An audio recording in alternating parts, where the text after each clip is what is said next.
Hi guys, and welcome back to Milk Mummies. Jumping straight to it, Sedge Beswick is a marketing strategist, founder, investor, mentor, and speaker who's helped build global brands including ASOS, Nike, and Red Bull, to name a few, all before founding and scaling her own agency to a reported £24 million valuation. But beyond the business success, she's also a mom of two who's incredibly honest about the reality of building ambitious careers whilst raising children. Today, we're talking about ambition and leadership, motherhood and identity, burnout, and why women shouldn't feel like they have to choose between being present parents and pursuing big dreams. Let's get into it. Sedge, hi. Hello. How are you? I'm really good. Yeah. I'm good. How are you? I'm very, very well, thank you. Enjoying the summer sun. Thank goodness. Finally. Yeah. And I'm happy with it. I'm going to let it last as long as You're not going to be British and complain? No. I'm going to complain inside. Nobody will ever hear it because when it goes, we've got hail. Yes. So I don't want it at all.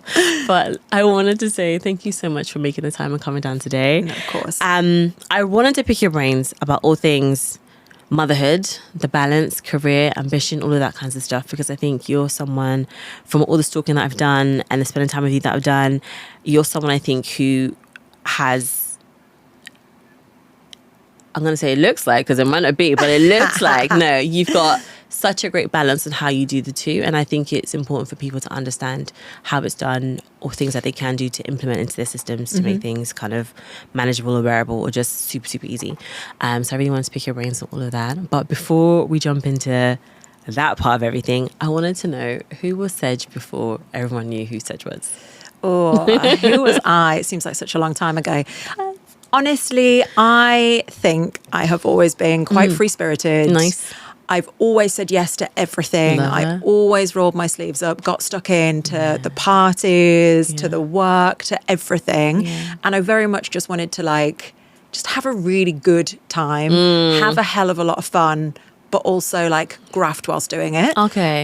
So started working when I was about 15. Okay. I've worked obviously ever since. Yeah. But I've been a lot of places, I've done a lot of things, I've met a lot of interesting people, and that was always part of the fun of it. Just do it and worry about it later. Love it. Oh no, that's so fab. I'm definitely a feel the fear and do it anyway type of individual, so that kind of really speaks to me massively. Yeah. Were you always ambitious? Yeah. Yeah. I do. I think I used to trampoline as a kid. Amazing. And okay. so I think the nature of being in a competitive environment from such a young age also meant I wanted to win. And I wanted to have the most complicated routine. Okay. And that was just in me and in my DNA and in my makeup from a child. So I probably just transferred a lot of those skills into business and into my career. And as I said, I started working at 15 and I kind of gamified it because you're 15 and you have your own money, and I could choose which beauty products I wanted, or in my case, often which trainers I wanted. And we're talking £150 a day, but your friends don't have £150 that they've just earned in a day. And the same thing when I then worked at Red Bull at uni, you could choose your hours. So the more hours you put in, the more money you got out. And it became a very validating experience. You work harder, you work longer, you get more money out. The more money you have, the more freedom you have to be able to do things. It's true. And that could just be a night out. It could be going away for the weekend. And I think that's also where saying yes came from. Because working from a young age meant that I had a bit more of a flexibility and freedom to just do some fun stuff. Was that difficult to navigate in terms of, it kind of sounds like your mindset, again, from having a competitive background as well. I think you understand mindset really, really well and how much it can push you and all of that. But was that difficult to navigate with maybe your friendship circles and things at the time? The only time I really felt it was when I got my first job out of uni. And I did a fashion degree, fashion marketing, and a lot of my friends were like, you couldn't get away with this now, but earning 12 grand a year salaries as an intern or not being paid at all. And I went into tech. And then I felt it when it was like, oh, should we go out there? Should we go for dinner? Should we do this? And I was like, should we go to McDonald's? And I'm like, what? We're 21. We've got our degrees and we're seeing each other in central London, but we're going to McDonald's and then going for one beer in a pub. And I think I was only on 25 grand. So it wasn't an enormous amount of money, but I also lived in a flat share with 6 people. I think I paid £300, including bills. Oh my God. So honestly, I've lived it. I've lived all stages of it. But I think I like to think I'm very generous too. So if it would never be, I want to do something and this is my part and this is your part. And we're also talking £150 a day. So it was like, go for a few drinks, and we might go for 3 rather than 2 drinks. It might be that and also when I worked at Red Bull, you could blag your way into a lot of things.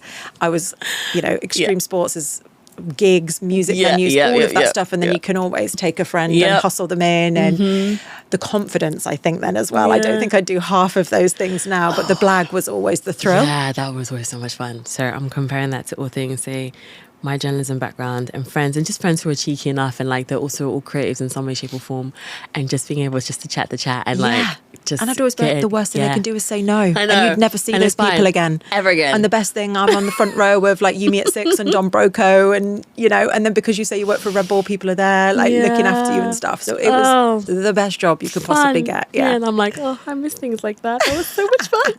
So great. I wanted to, a slightly odd question, I think, to ask, but what's coming? I know, right? No, but it's still like a mindset-y sort of space. I wanted to ask, who gave you permission to think big or to be ambitious? I think in some way, shape or form, I think there's always a person or people in your journey who, I don't know, it's not I've asked who gave you permission, but it's just the person who kind of was like, maybe your biggest champion or cheerleader who made you know that you can think those things or go after the things that seem bigger than what other people might go for. Yeah, it's a great question. Sorry. I've always been very lucky and very fortunate that I've had a lot of those people. Nice. And I think a lot of our time in life, and especially as we get into corporate environments, we spend a lot of our time focusing on our weaknesses. You do your mid-year reviews, your one-to-ones, and it's like, this is where you're not good enough. This is where you need to improve. You need to go away, research this. The way you handled that wasn't quite right. And so subsequently, we spend so much time in this negative space. And actually, if you flip that and you really support your team members, you support people around you, and like, God, you're brilliant at that. Or, wow, I've never seen or been able to think about it that way. Like really thinking about what your strengths are, what your superpowers are. And they're always the things where you can really scale and grow. And again, I was very fortunate, like both my parents work. And both my parents should probably be retired by now, but they're still gunning hard. Like my dad in particular, I'm like, really? Like this, but it's innate to him, and that is all he knows. Yeah. And he spent about 7 months of the year working in the Far East, so back and forth, 2 weeks there, 3 weeks here. So I saw it. I saw firsthand what it was like to work really hard, but also to be ambitious. And my dad ran his own business. It's what you put in, it's what you get out. It was a one-man fit. So there was no one else that was accountable. It was him and him only that was accountable for that. My mum traveled to London, 3-4 days a week. That's a 3.5-hour drive there and back. Wow, yeah. And so again, very much from a very early age saw that you can be ambitious, but there are sacrifices that happen with that. And again, coming back to trampolining, 30 years ago, but I had someone that picked me up from school because my parents were away, that drove me to trampolining, that was in Birmingham, that was an hour away from my parents' house, that I wasn't getting home till 11:30, and then I was back at school the next day, and I did that 3 times a week. I compete every weekend. So there were sacrifices. I wasn't at the school discos. I wasn't, meeting boys. I wasn't going shopping at the weekend with the girls. And obviously all those things changed as I got older, and the things that are important to me were not wearing tiny leotards and like meeting in Solihull to trampoline. But I then went through life. So at school, I had a teacher, she was my art teacher. I was terrible but brilliant at art. It was the thing that I felt really comfortable there. And she really understood me and taught me almost like, you're not a very good artist. So what do you need to do to be able to excel here? Okay. And what's all the other stuff around it? What's the rest of the makeup? And like, she still told me that I could go to St. Martin's and apply to do I can't even remember what they call it now. Fine art degree or whatever. And they basically laughed me out of St. Martin's. Like, thanks, this is your portfolio? Like, and then you're looking around going, oh, God, I'm actually terrible, but I've had this person that's just hype man me up for so long. Same thing, went to uni. I'm still really good friends with my lecturer, which is hilarious now to think that I'm mates with my lecturer. But I was the first person to get a job. So she got me in to do a talk, and I think it was like £15 an hour. I had a student loan to pay off. So I was like, this is brilliant. I'll start chipping away at that. And it was appalling. It was so bad. And she was like, right, we'll see you again next week. I was like, you will not. I'm never speaking publicly ever. I'm not going to leave my house. But again, her belief in me and her determination that like when you fall off that horse, you'll get back up. Yeah. And again, I tried to make a lot of taking note of those moments that had such an significant impact on me and the things that I now do. I might have never done a keynote. I might never have spoken on a stage. I might never have spoken on a podcast if she hadn't have been like, no, you'll be back next week. I'll pay you again. Chip away a little bit more at that student loan. Yeah. But also get comfortable doing the things that make you uncomfortable. Yeah. Okay, no, that's super, super fab. Oh my goodness. Yeah. And having people like that or someone like that being part of that whole foundational part of how we're setting ourselves up is so super key, because it just changes your trajectory or your outlook or perspective on stuff. Completely. Nah, and how do you see things in people that they can't see in themselves? Yeah. So taking that positivity of like, you're really good at this, or there's something here. Like, how do we do more with it? Yeah. They're the people that you then obviously trust and build those rapports and build those relationships Very with, true. and they become your champions and vice versa. Yeah, so true. I'm trying to think of how to like touch on the businesses that you've worked on, because there's so much, because you've done lots of great stuff. There's so many great stuff. I guess maybe if I pull from ASOS, maybe, because like, you're the first social hire. What was happening behind the scenes for you when you stepped into that space? Yeah, behind the scenes at ASOS was fun, because behind the scenes at ASOS was fun. You know, I was child-free, I wasn't in a relationship, I was mortgage-free. There was no grown-up stuff happening in my life. And ASOS was a really young company with an unbelievable culture. And I've said this so many times, Nick Robertson, the founder of ASOS, was a complete visionary. And he had some great times. I'm sure he had lots of dark times while he was there too. But we went to the pub a lot. We had 3 p.m. Friday finishes. You don't have anywhere to go. So you're not going to go home and do your washing and your ironing and make sure bed and bath time is ready for your kids. Like, that's not on the agenda. So it was, I've made friends for life. When I looked at my wedding day and I looked around the room, I was like, God, like, my people were really at ASOS, and they're still the people, obviously, that I see and speak to and have become like such important people in my life and in my makeup, because that time was so fun. But behind the scenes, it was very much, again, you get out what you put in. I said yes to everything, because what I did, no one took seriously, because no one knew what it was. Got you.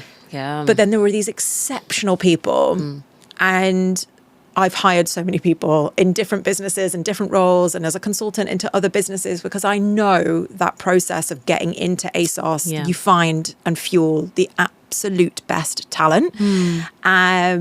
So I just learned from other people and sitting in meetings about app development, about coding, about bringing to life stylists in different formats, and I shouldn't have been in those rooms. But you say yes and you're like, let me just think about how that could work for content, how that could be brought out into social. Let me think about the audience that it's touching, that it's reaching. And again, it's where I really started to map out like my network and the people around me, and just learning how all of the pieces of the puzzle fitted together, because it was still a startup.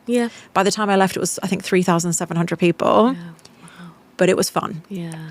And so we grafted, but we had a hell of a good time while doing it.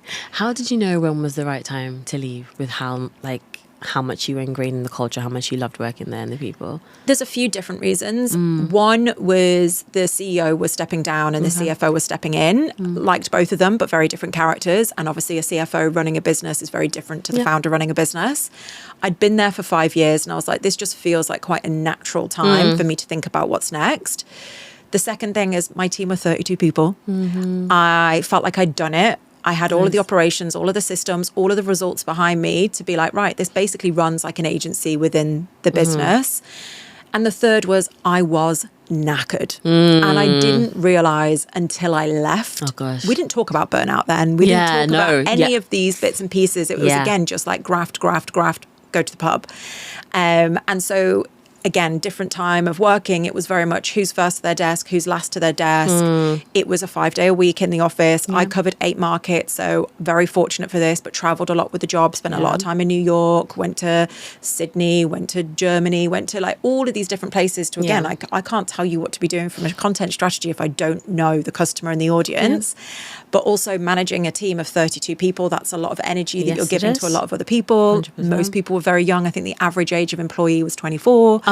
And so for me, it was like, okay, I feel like this season of my life is done. And I feel really proud of the work that I've done, the team that I've built, the things that I've delivered and orchestrated. But I selfishly now need my next challenge. Yeah, for sure. And So obviously some time had passed. You obviously then move on to start your own agency. But in between that, break away from ASOS, other projects you may have been working on, how did motherhood enter the chat? Where did that sort of sit for you? I've always wanted kids. Okay. Me and my brother have got 8 years between us. Yeah. So I was naturally around a lot of kids. I was always the oldest and just came very naturally to me, like spending time with kids. I now call myself like the head of entertainment. Love it. And when we talk so much about kids should be bored, I'm the worst for this because I'm just like, what's next? And some glitter, Do the stuff. and let's put some stickers on, and let's go to the ice cream farm, and let's do this and this because I'm excited. And every friend group needs someone like this as well, I have to say. For sure. Honestly, some days I'm like, just rein it in. Just rein it in. My poor kids must just be constantly like overstimulated because of me. Oh my goodness. And so like I even thought at one point, like, should I be a nanny? Now I've had kids, couldn't think of anything worse than looking after someone else's children. It's hard. You know the truth. It is full on. But I always knew I wanted kids. I actually met my husband now husband, he didn't come ready to go. I met him when I was 29, just about to turn 30, and actually running a business and finding a partner was quite tricky because how do you slot in and navigate and explain what you do? Yeah. And he's brilliant, continues to be brilliant. Amazing. But I think because I was 29, it was like first time meeting him, I was like, so I want children and I'm turning 30 soon. So are we on the same page? Because I don't want my time wasted. Exactly. Are we ordering another glass of wine or not? High He was five and obviously a goodbye. bit like, whoa. But I think, again, the older you get, the more Direct you work right? out what you want and what you don't want from life. And obviously very fortunate that I was able to have children and I had both my kids in quite close succession. So there's exactly 2 years between them. September in our house is very full on.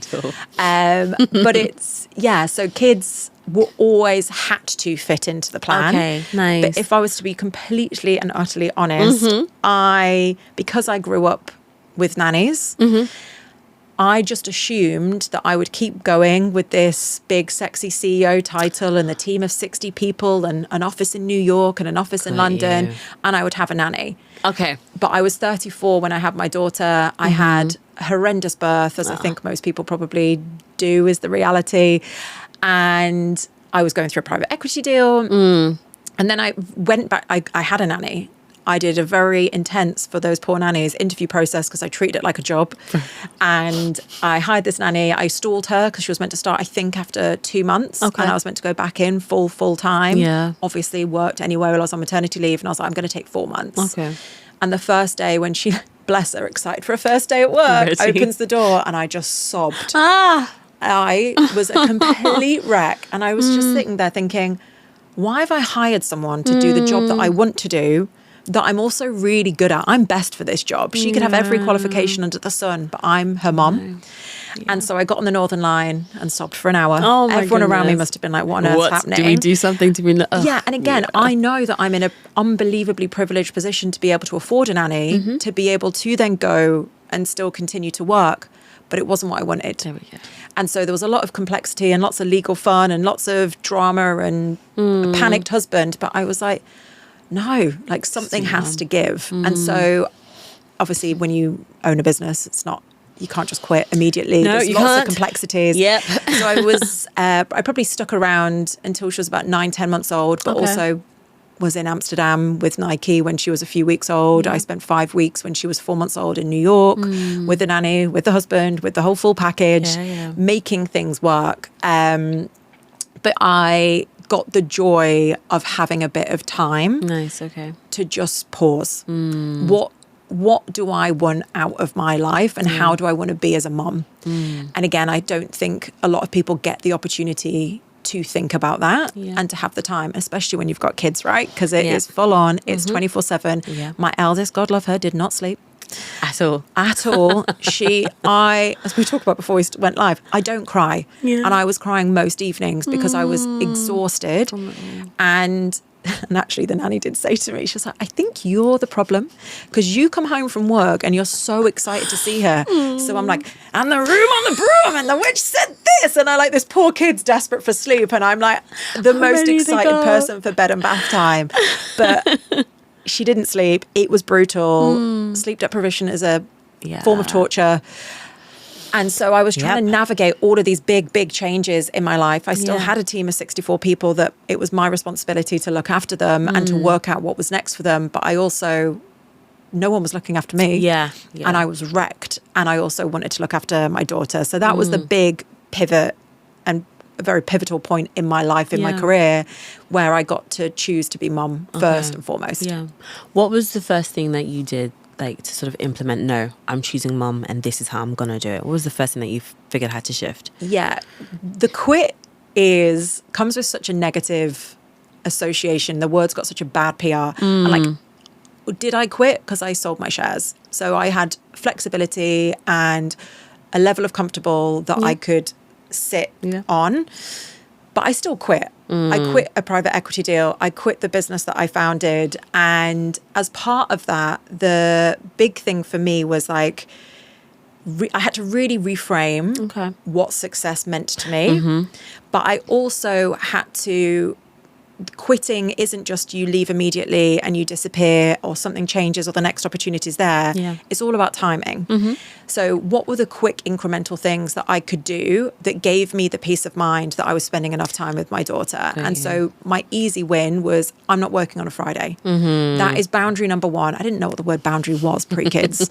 I was very much like all in 24/7, just give it to me. I'll keep going. I'll work through the night. I'll work through everything to get it done. And so Fridays I was like, I'm not, and when you put boundaries in place, people respect them. And if they don't, they're not your people and you're not going to work with them anyway. So the amount of people when I was like, right, Fridays, you can email me, but I'm with my kid. And she's nearly 4. I've done 2 Fridays ever in 4 years. Oh my gosh, and they were for 2 very big career moments that you just would never say no to. Got you. But then obviously once you've started to say no, you realize there's so many other things that you can start to say no to. And so that was then obviously the journey, for want of a better word, of learning the power of saying no, understanding what my non-negotiables are and protecting them like nothing else. So my Fridays are protected. Then I want to do drop off and pick up, one or the other. So I didn't do drop off today because I was putting some makeup on and washing my hair. That's obviously rare when you've got kids too, but I'll be there for pickup. And those are the things that give me joy.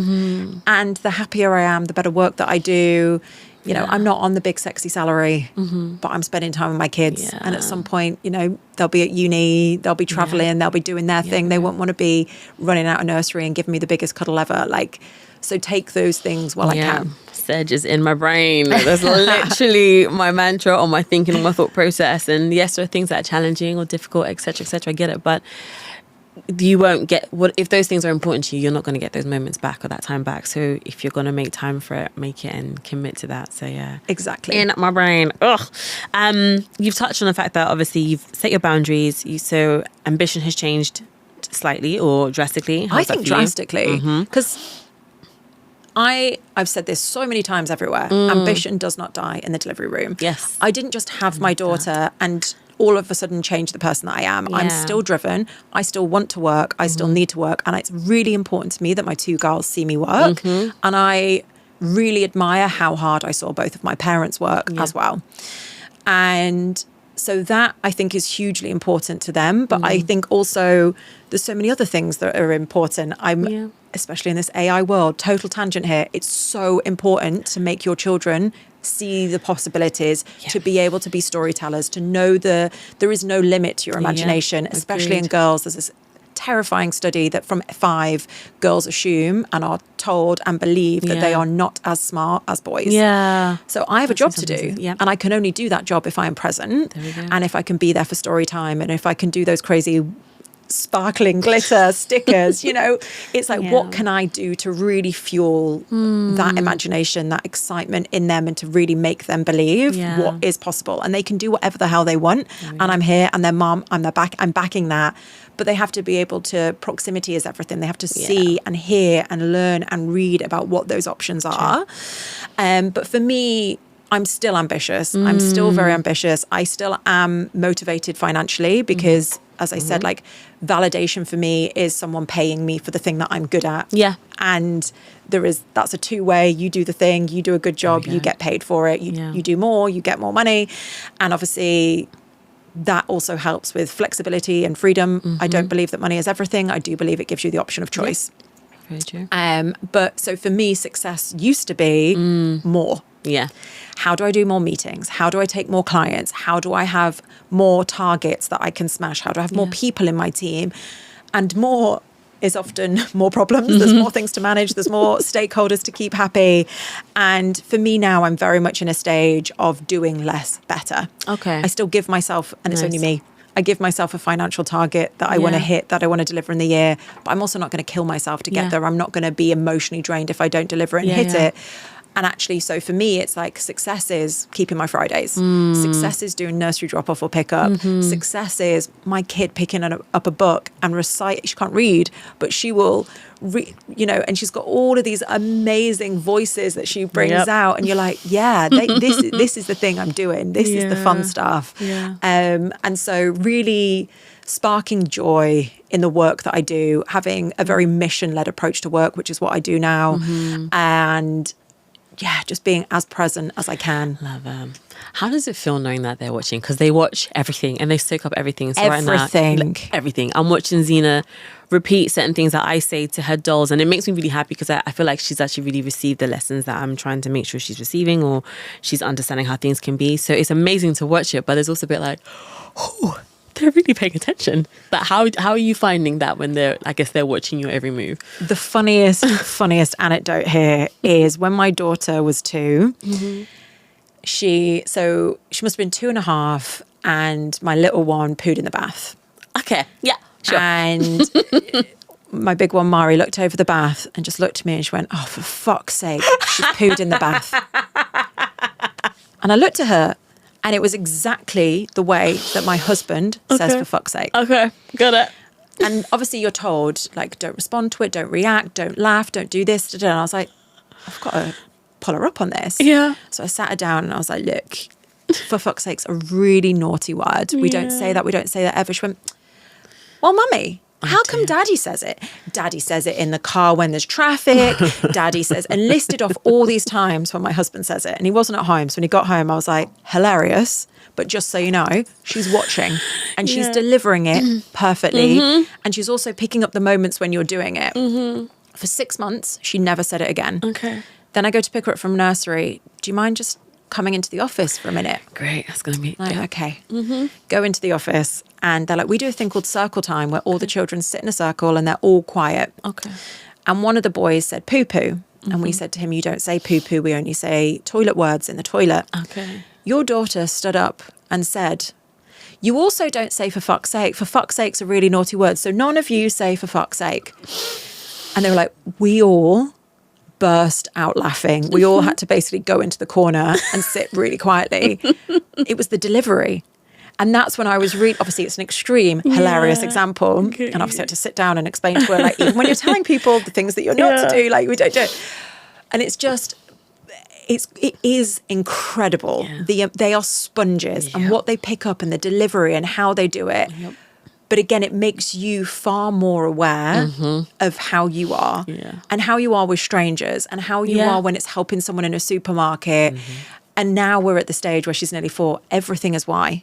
Why did you do that, mummy? Why did you talk to that man, mummy? You told me not to talk to strangers, mummy, but you just spoke to that man. I think that man's a stranger. Why did you do it?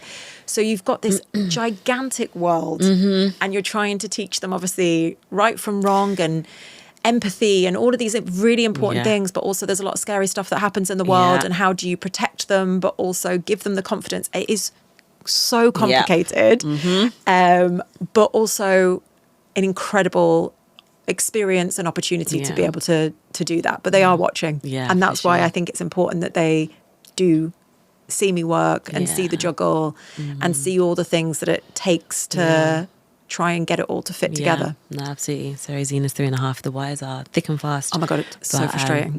And hilarious. And like, I never thought about that. But at the same time, it's like... Or I don't know the answer to that. Why don't I know the answer to that why? I don't know why I don't know the answer to and that. I'm now going to have to get my phone out and Google it. All the stuff. How are you finding the juggle? I know you've touched on it a little bit, but how are you finding it, I guess, on a day-to-day? What does that look like? Yeah, I have never been a person that's really experienced overwhelm because I was always in a position where I could always just do more. Yeah. I could just work more hours. I could just put in more. I could hire more people. Yeah. I have never been so overwhelmed and overstimulated in my entire life. Yep. And it's such a new feeling that I'm 37. Yeah. I'm like, how am I navigating this whole new way of being? And it's hard. Yeah. It's so insanely hard. And then when you think you've got it together, someone is ill, someone can't go to nursery. I'm so fortunate right now that my kids are in nursery 4 days a week and they're in nursery 8 till 6. Okay. And it's closed 2 weeks of the year. From September, my kids start school. So I'm like, oh, my September. So she starts on the 9th.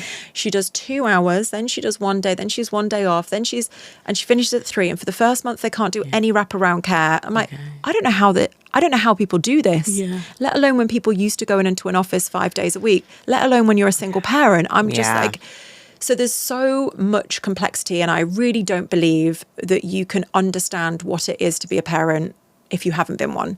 Agreed. The amount of policies and things that I try to do running the business to be flexible, to support mums, to help, to be considerate, to think. And now I've called so many of those parents and been like, I'm sorry. And they're like, if you think you were doing it bad, like, come and look at how it's done over here. And it's so obviously phenomenal and brilliant and incredible, but draining and exhausting. And you overthink, am I doing this right? How do I get to sleep through the night? God, another 5 a.m. wake up. Oh, God, I've got to get here. And obviously we talk a lot about the mother load. Constant. Yeah. Just, do they have what they need? Have I remembered that it's Irish St. Patrick's Day and they've got to wear green? Do I have green outfits? My kids don't have anything green. How quickly can I get something off Vinted? It doesn't stop. Yeah. Like what they're eating, what they're drinking, where they're going, the sun cream, the activities. And I love it, but I'm very much with me is if something is in my brain, and I can do it, just get it done. Yeah. So birthdays, September, both of them, as well as mine, as well as my husband, as well as a wedding anniversary. Let's check. But both of the parties are done. Okay. They're all organised. So people are like, can I help? I'm like, no. It's done. Because I could sit there one evening and plan a second birthday and a fourth birthday party. The issue is they change their mind so frequently that Rapunzel might be out of touch by the time it gets to September. But I'm a big believer in, I call it my 5-minute rule. I got it from working at Red Bull. If you can do it, just get it done. Yeah. And don't put yourself in that decision paralysis, which is impossible to do when you've got children. Because obviously you're thinking about everything that they need at all times. But I can't sugarcoat it. I am always overwhelmed. I always feel like I need to do more. I've gone from being able to work 24/7 if I wanted to being able to work 4 days a week between the hours of 4:30, don't start 4:30 in the morning, between 8:30 and 4:30. But I'm at my laptop in the evenings and I don't do my best work then because that's my execution, keep up on top, my admin. It's not my big, bold, creative ideas that are going to really move the needle and move the dial for me. Yeah, no, I love it. That 5-minute rule I think is such a handy tip. If you can get it done now, because it's true. You just it drags and drags, and then before you know it, there's a list, and then if it's not on the list, then you've forgotten. And you look at the list, and the list is overwhelming, and then you've got a list about a list, and yeah, for sure. So I really, really love that as a tip or as a little hack for people. Pulling on motherhood, I guess, for yourself. Do you find that motherhood made you softer or sharper? Ooh. Softer. Okay. I've surprised myself with how I am as a parent. I can't really discipline my kids. One, I just find them so funny. So even when they're giving me shit, I'm like, it's hilarious. Oh, this is really funny. But I've also got to make sure and so like that being firm but fair. Yeah. I do find tough. And I thought I would be the strict parent, and that is definitely my husband. You. All right. I see. I think I don't know what I thought. I thought my partner was going to be the strict parent. No, I'm lying. I thought I was going to be, and I thought he'd be softer, especially with a baby girl. I figured that she'd have him wrapped around his little finger. I think it's definitely the other way around because we're so alike and we have our little in-jokes and stuff already. So she cracks me up so much. I wasn't expecting her to be so funny. Yeah. That's the thing. Yes. And now we have our little jokes. So entertaining. And it's brilliant. Yeah. Brilliant. And the attitude. Like, I can't get enough of it. So I want to see more and not make my life difficult. But the firm but fair is where I think I'm trying to make sure I'm really solid at. But I wasn't expecting that. So that kind of threw me in terms of what my parenting style would be. But I guess with yours, has it completely it's not at all what you thought it was going to be? Well, I mean, I thought I'd still be working in the big business with the CEO title and the team, and I'd see them at the weekends, and the weekends would be jam-packed. And actually I'm like, no, I just want to be the fun mom. I want to do all these bits and pieces. I want to go and get your hair braided with you and get your nails done and go to trampolining and gymnastics. But it's really surprised. It's really surprised me. And I think it surprised my husband. Okay. Because he's just like, you are such a soft touch. I'm like, I know. No, I'm not. Yes, I am. I really am. No. Do you ever miss the woman you were pre-kids? Just that. Oh, I love that. No. Nice. I loved the person. I loved my life. I loved all the things that I was doing before. But everything is a stepping stone to get you to where you want to be and where. And I really feel like this is the role I should be in, being mom. And yes, it's hard. And yes, it's tough. And I'm overwhelmed and I'm knackered. But I am exactly where I want to be. Yeah. No, that's brilliant. Because I think there are definitely conversations around grieving who you were, or the grief of the loss of the woman or the type of woman you were pre-kids and motherhood. And I don't think we often get to touch on or explore the fact that if it is what it's like for the person, but like there was a time and that's what it was, and now this is the new space, the new phase, and this is what you're loving or exploring. So it's quite nice to hear. The identity really threw me, because my identity was my career. Yeah. It was my business. And so I quit my business. So then I was like, well, who am I? Yeah, exactly. And everyone is so used to me being an event, a party, a playground, talking about work. And I was exploring and working out what I was going to do next. I wasn't immediately jumping into something else. I didn't have a next contract ready to go. So that hit me, and I really did not anticipate how much I would lose my identity in my body. Yeah, okay. So obviously I put on a lot of weight with with my second in particular, because you're trying to eat whilst also, I don't want to have salmon teriyaki every day at 11 a.m. like, my big one did. And so you end up eating terribly at awful times, and you snack and you eat the leftovers from them. And obviously your boobs have been massive, and then they're poking out the bottom of my trousers because they're so saggy. And so when I was then getting dressed, and I didn't realise it, I basically wore leather jackets, dresses, and either biker boots or trainers all day, every day. Yeah. I can't wear a dress when I've got kids and I'm bending over to pick them up. Like, no one needs to see my arse cheeks or my tits popping out the bottom of the dress. It was just like, whoa, like, how do I dress? And obviously my body was like completely different shape and different, so that was I used to get so emotional trying to get dressed. And obviously when you're with your kids, you're just wearing a t-shirt and a pair of tracksuit leggings bottoms. or tracksuit bottoms, whatever's you're just comfy, covered in crap. And you're at disgusting soft plays. Can't get over the soft plays. Why are your kids sick and you just leave it and push some balls over the top, and then I sit in it? But the point being, when it then came to work, and now I've got to a point where, as part of what I was doing, I never looked after myself when I ran the business. I couldn't justify being the person that went to the gym, or I was like, there's just more time for work. So I was like, right, as part of my reset, as part of my pivot, which I'm like, P is my pause. Where do I want to be? Identity. Like, what is my identity at work as a mom? Piecing all these bits together. What are my values? Like, they get lost in the business. The values of the business and me are just one. What are the opportunities that I have? And like, what are the timings to make all those things happen? And as part of that, like, I was like, I'm going to get a PT. I'm going to do Pilates. I've basically replaced the obsession of work with Pilates. I love it. And I love... Are you a reformer Pilates as well? Yeah. Okay. And the woman I've got is like 24. She's unbelievable. I'm like, you keep me cool. And I speak to her as if we're the same age and we've got these like crazy lives, and we obviously don't. Because I'm like, just move that Barbie before we sit down.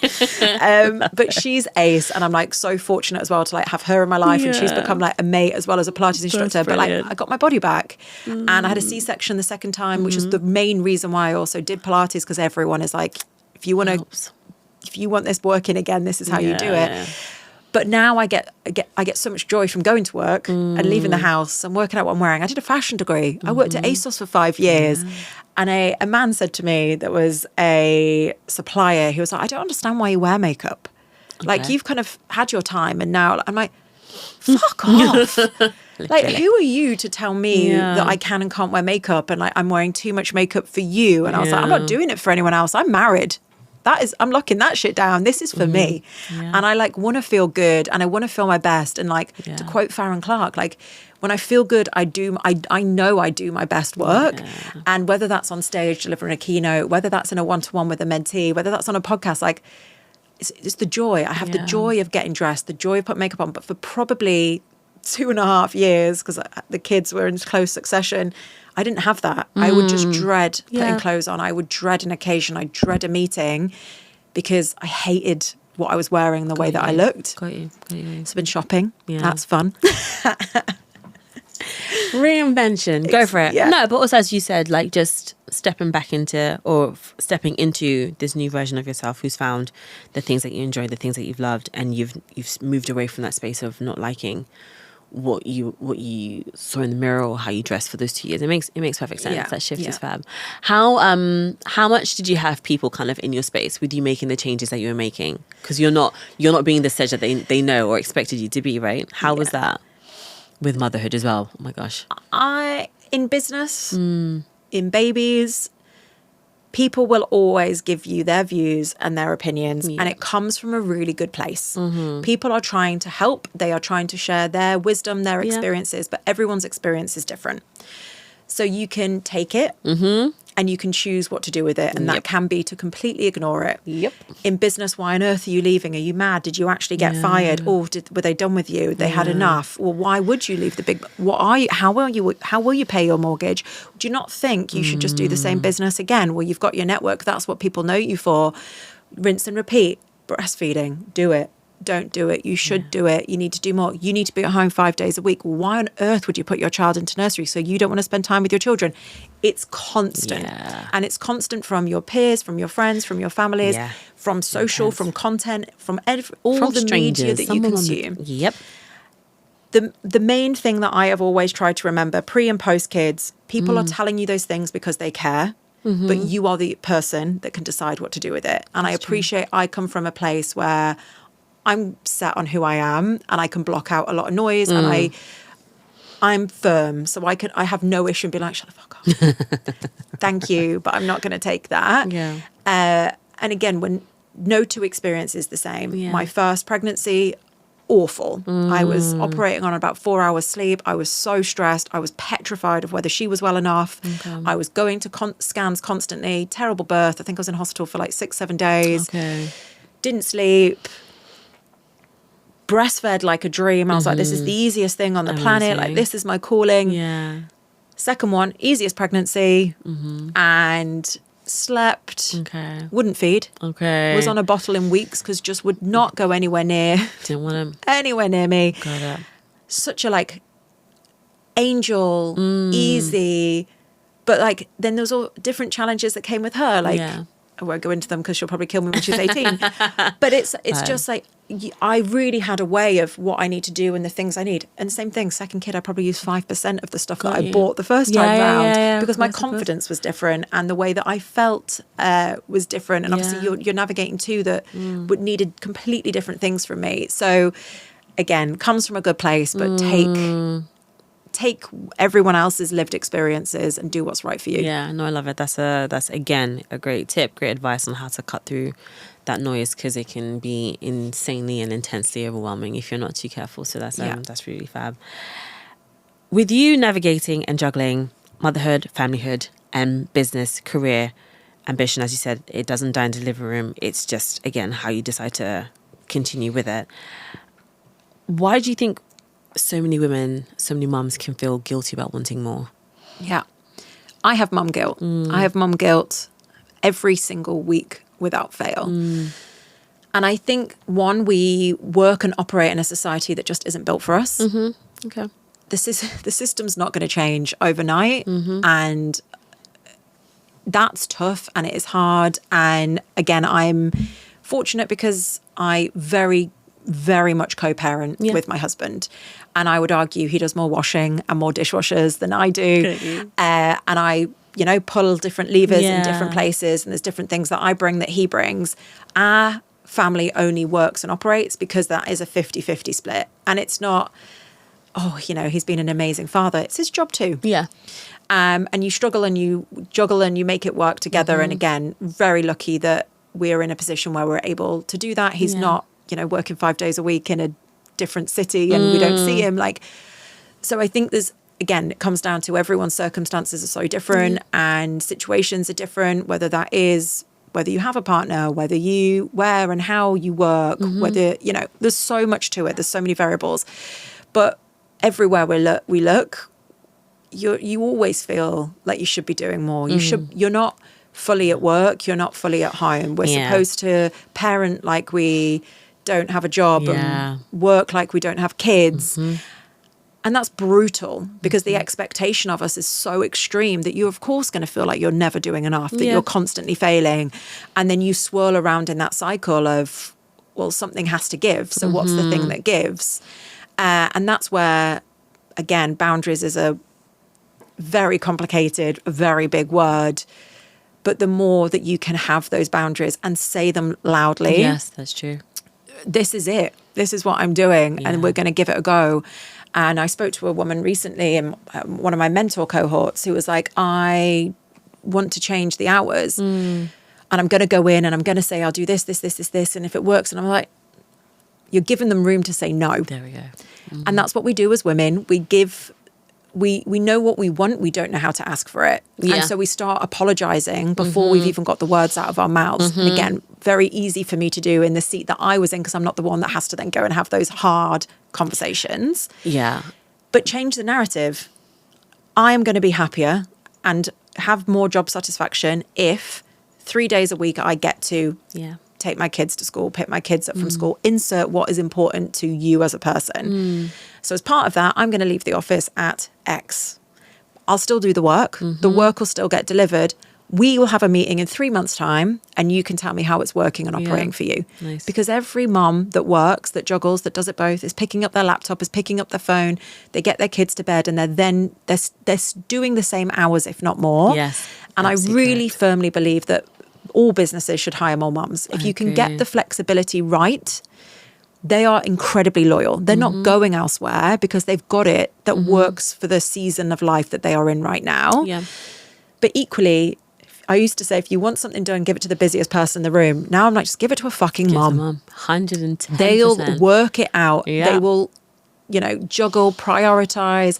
They'll not miss that deadline because they also know that they've got the setup that works for the season of life that they're in right now. And it might mean when their kids get to an older age or they go to uni or they do whatever, that I called it my reverse retirement. I was like, I'm always going to work. I'm always going to want to work. I get so much from working. Yeah. But maybe when I get into a rhythm and both of my kids are at school and I've got that new routine, maybe that's when I'll go and get investment for an idea again or whatever it might be. Yeah. But right now, I want to be at home as much as possible because I want to do that drop off and pick up. Yeah.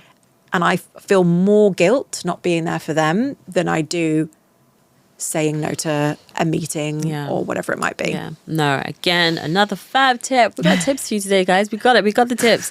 No, again, it's true. Understanding what it is that you want and asking for it rather than already apologizing before you've said anything. Again, given the person, the team, the manager, whatever, the space to say no. Like, just say what you want. Say what you want. Yeah. Say what you want. Yeah. I'm a big, like, rehearse it. Yeah. Nice. Okay. So, like, any difficult conversation, even when I had them in the business, I would literally, like, write it down, say it out loud, say it out loud, say it out loud. And what's that incredible series that we had with Randall? This Is Us. Oh, yeah. Oh, my gosh. I'm Yes. What would Randall do? Because he goes to such an extreme. He does, doesn't he? And, you know, well, my children might leave home and they might get their eyeballs tattooed. And I'm like, okay, well, that's not happening today. So everything else is manageable and doable. There we go. Oh, my gosh. This Is Us. I remember watching the first episode and I was absolutely destroyed. Yeah. And then I think I binged as much as I could. Phenomenal show. Oh, my gosh. I think that's one of up there my top 5 shows of all time. Easily. Yeah. Easy. Oh, Randall. Great one. Great example. Kind of coming a bit more, maybe moving into businessy stuff. English, fantastic. You've mentored. Was the dance? I know, right? This is how I do business, guys. This is how it is. You've mentored so many founders from different industries, walks of life, etc. What's the biggest mistake ambitious people make? I think the biggest mistake that a lot of founders make is trying to do everything and be everything to everyone. Got you. Ties back to what I was saying at the start. What is your superpower? What is the thing that you are really good at? And how do you spend more time doing that? Delegate, outsource. There are people better than you at everything. So when you can, hire ahead, hire for those positions and free yourself up to focus on your superpower. That is the thing that is going to drive the most momentum, the most revenue, the most whatever it might be that is your motivator for the business. So do less better, free yourself up to do the thing that you're really good at. Amazing. No, I really love that. I don't know if you just answered this next question I was going to ask you, but what's something that you believe that everybody else disagrees with? What's the thing that I believe that everyone else disagrees with? I mean, there's probably lots. What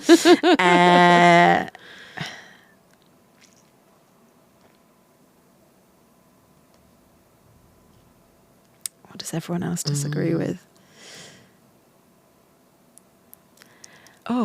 I wondered if it might be what you just said, just like the idea that there are other people better than you than doing what you do. So you should be hiring them. And I can imagine like someone being like, well, no, I'm very good at X, Y, and Z. But as you said, if you're being proactive and thinking ahead, if you really think about it, that's actually the path that you should take. So I wondered if you'd get a lot of pushback from that. Yeah. One of the funniest ones that I had is when I ran the business, my investor at the time was like, called me to his house. So I was like, oh, I'm getting fired. And he was like, look, you need a PA. Okay. And I'm a Virgo. I am very organized. And probably, if I was to get tested, probably a little bit OCD. And it's got worse since I've had kids. And I was like, this is almost offensive. I don't miss an email. I don't drop a ball. I'm in all my meetings. I manage all of these things myself. That's the easy bit. And he was like, it's a non-negotiable. Get a PA. Okay. And I hired a PA. She was brilliant. She was wonderful. And then I was like, again, it ties back to what I was saying before. There's so much stuff that I could just take off my plate. So actually I still manage my inbox. I still managed all of my emails because I have a process in my brain that if I've seen it, if I've responded to it, if I've forwarded it, like that, I've got control. But actually there are a lot of other things, like why was I planning the work summer party and the work Christmas party? I can give a budget. Someone else can do that. Like, I'm not that cool. Those days are behind me.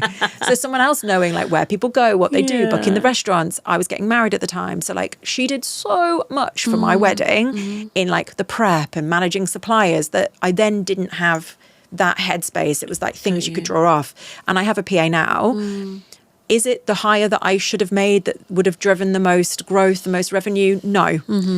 But I love her. When I interviewed her and she wasn't even applying for a job, I just started chatting to her about her career, where she was going next. And I was like, I can really see where and how you can support me. I have a mentor cohort. That's all people who are running businesses. So those meetings swap and change all the time. I'm like, right, Lil, that goes to you. I don't need to worry about whether a client's dropped something to them. I don't need to know. I just need to know that I'm seeing them this month and what that looks like.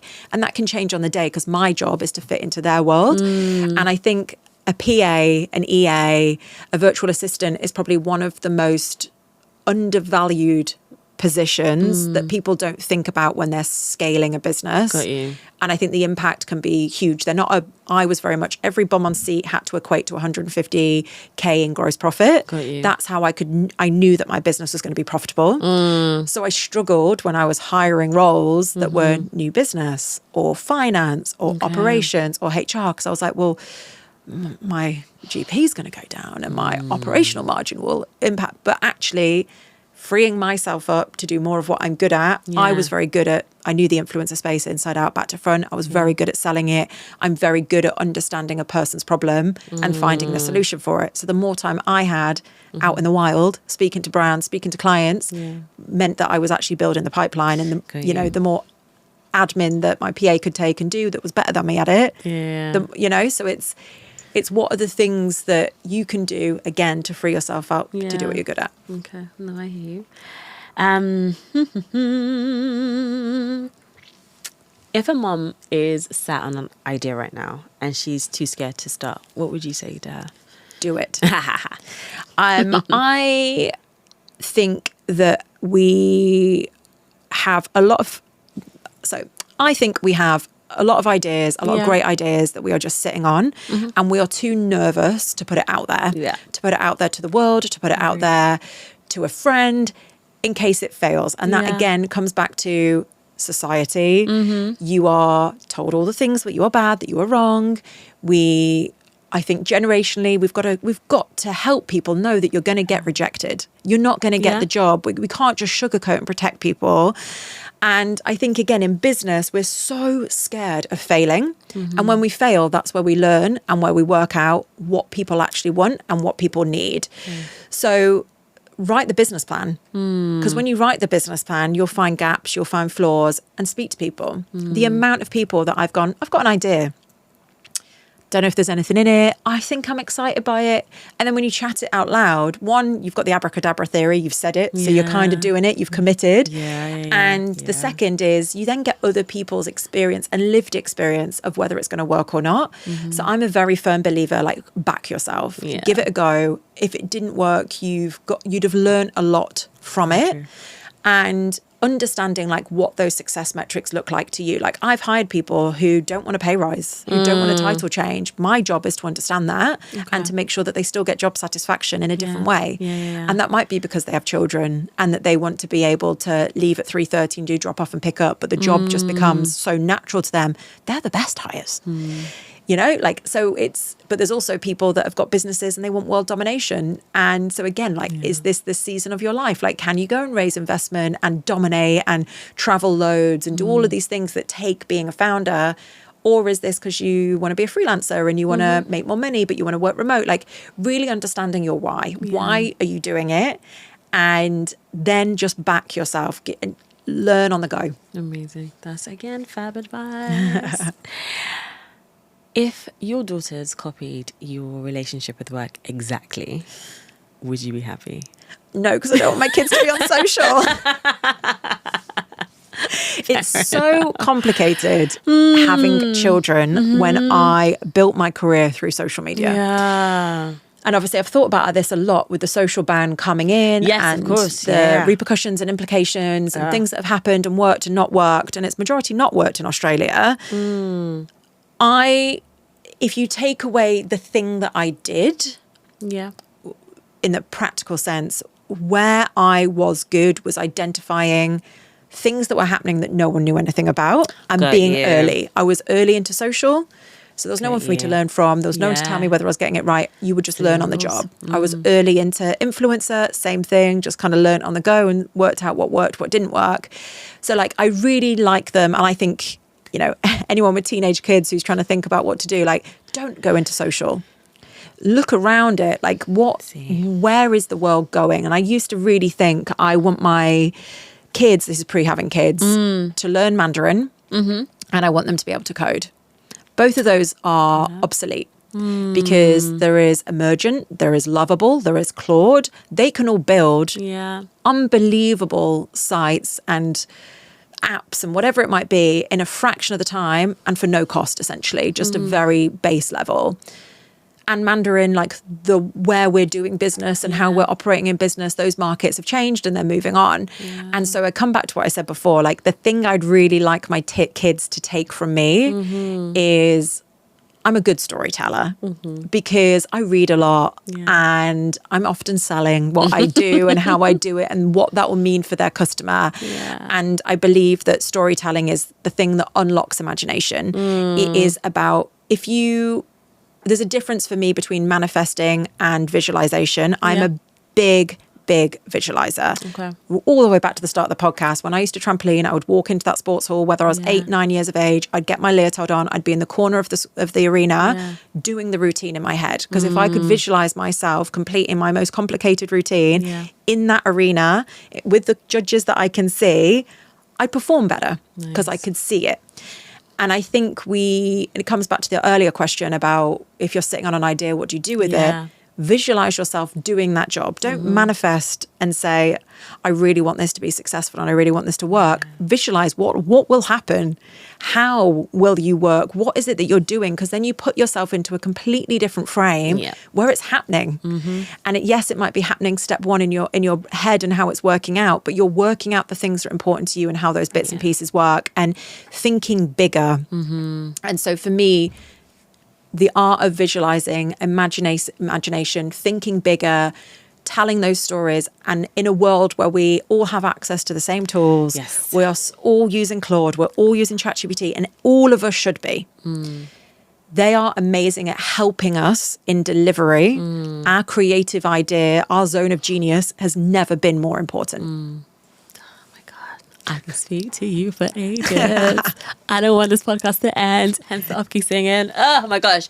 No, yes to all of that. Made perfect sense. And I couldn't agree more with you. There's nothing else I can even say to that. That's great. That's it. I don't want this to end, but to wrap up, classic, I wanted to get into some quick fire questions with you. I get the fear with quick fire rounds, so let me just take a deep breath. It's always a tangent, but it's fine. All right, cool. Tea or coffee? Oh, coffee. Okay. Morning or night? Morning now. Okay, morning now. Okay. I hear you. Boardroom or stage? Stage. Yeah. And that's new for me. Okay, interesting. Yeah. How comes? I really enjoy delivering keynotes. Nice. Okay. And helping other people, that piece around like visualizing where they're going. Yeah. Where I've done my boardroom bit. I've sat in a room with a load of old men. Done it. What's next? New. Fair enough. One word people use to describe you. Batshit. That is really the word that came to my mind. Just batshit. I think it's excited. Okay. I get a lot from people. I get a lot from my kids. Yeah. I'm always like the big kid. Yeah. Okay, amazing. One word you'd like them to use. Batshit. No, I'm 37. I'm very comfortable in my own skin. Nice. I'm very happy with who I am and who's in my orbit.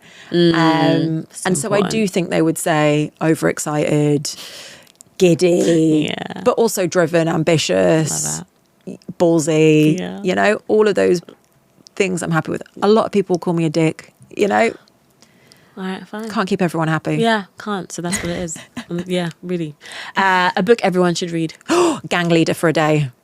Ooh. Unbelievable book Really? about gangs in Chicago, but you'll learn more about community from reading that book. I have read that book 4 or 5 times from start to finish. Okay. And I have probably bought more copies of that book than I have nappies on Amazon because it's exceptional. Everyone should read that book. Okay, all right, fab tip. All right, thank you for that.